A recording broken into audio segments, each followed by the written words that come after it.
Hey, it's Eldin here from the My Body Project. So questions for anxiety. Okay, so this question is, if anyone can overcome anxiety, then why do some people have it long term or their entire lives? Right. The first thing is, I want to go back to this mental illness part. Yep, mental illness. That creates a box. Yeah, that creates a box. As soon as you put people into a box, then anything outside of that box becomes either irrelevant, or you can't do that, or it becomes a massive, massive limitation, especially in beliefs. Yeah, it takes away people's beliefs, and then they sit there as if they're suffering. Yeah, and because people have been suffering, or because they've been seeing people, and depending on who they've spoken to as well, it depends on who's working with them, that person's beliefs are going to influence the client's beliefs. Yeah. So if you have someone who doesn't really know how to even get rid of their own anxiety, and they're helping people with anxiety, then for me that's a big, big, big problem, and that's going to contribute to this. One of my rules is like, for example, if I cannot get rid of anyone, if I cannot resolve a problem issue within 12 sessions, I mean, it never gets to 12, but if I can't do it within 12, then that person deserves to have their money back, and I will be going out and I would be learning a load of things. I would be literally hammering it, practicing, doing this, finding out what happened, which happened once when I was first starting. I was doing all right, I was doing well, loads of people were changing. There was one client who didn't change. So 2 years I took out to go and find out. One, I did a few courses, I did my master practitioner, I did loads of other courses just to make sure that that never happened again. Yeah, because that wasn't acceptable to me. That's not acceptable. They should be changing, people should be changing. So I don't accept, so when you're working with someone, they need to be able to know how to get rid of anxiety for themselves if they're working with you, because there are a load of people out there working with clients, and they've got anxiety themselves. So so the psychologist or the CBT therapist or whoever it is actually got those conditions themselves, and they're working with people, which is incongruent.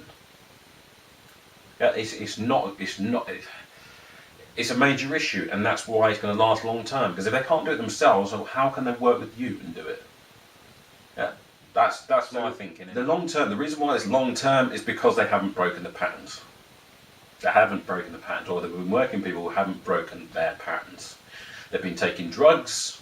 Yep, so they've been taking drugs. Drugs do not break this.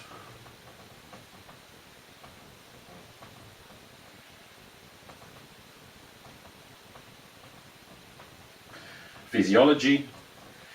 What it does, it doesn't break the physiology. It breaks it temporarily. Yeah, because if you put a drug in the body, you're going to feel different.